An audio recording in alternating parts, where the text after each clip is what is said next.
We've all heard of a petri dish, right? It's a round little dish that creates the perfect environment for bacteria to grow. The bottom of the dish is coated with the culture, which feeds the bacteria and gives it what it needs. Here, bacteria flourish and multiply, so scientists can study it.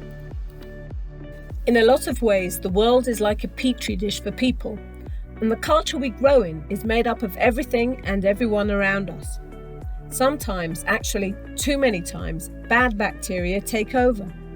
In our world, that manifests as violence, sexual assault, harassment, bullying, emotional abuse, and domestic violence. So how do we keep bad bacteria from growing in our petri dish? Most people would say antibiotics. But think about it. Antibiotics are reactionary. There must be a lot of bad bacteria and someone needs to get really sick before we even know antibiotics are needed. In other words, the way things are now, to stop bad bacteria, i.e. violence, it has to happen first, which is less than ideal to say the least. What if there was another way, a proactive way, a way to end violence before it starts? There is. Change the culture. When you use a bad bacteria-resistant culture in your petri dish, you encourage only good bacteria to flourish there. This translates into creating a culture where violence cannot grow. We do this by teaching Empowerment Self Defense, or ESD.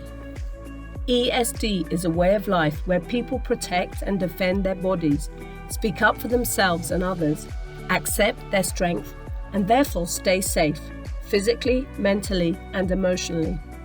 When people practice ESD, they actively create a culture where boundaries are set and respected, consent is expected, and communication is civil.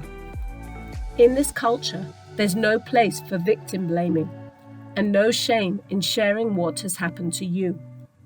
Here, the community supports safe, healthy behavior.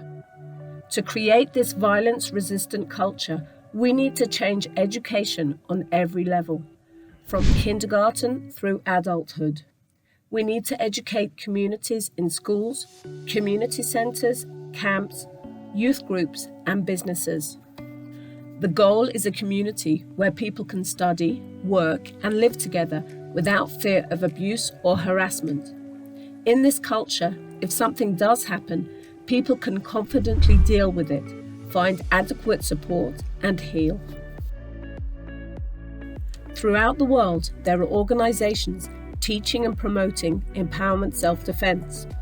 El Halev, an Israeli-based NGO, has been building safer communities since 2003.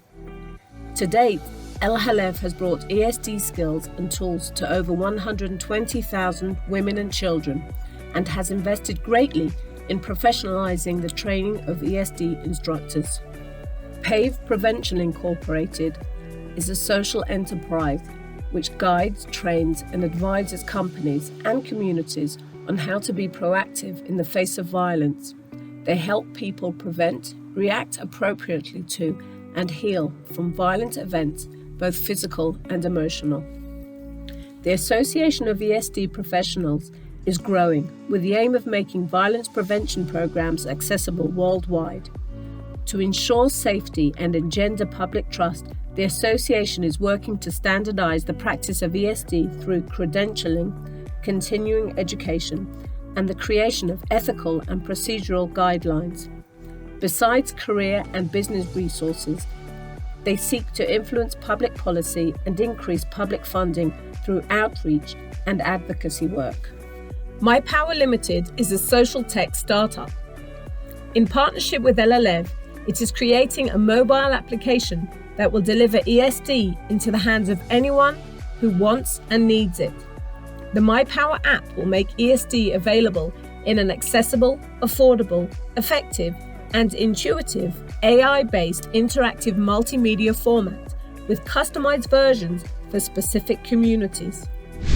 El Halev, PAVE, the Association, My Power Limited, and all the organisations that make up the greater ESD movement are changing our culture. They're creating communities where people are ready to recognise, report and respond to violence. Communities where violence is not tolerated, where violence cannot set down roots to fester and grow, because the safest communities grow in violence-resistant cultures.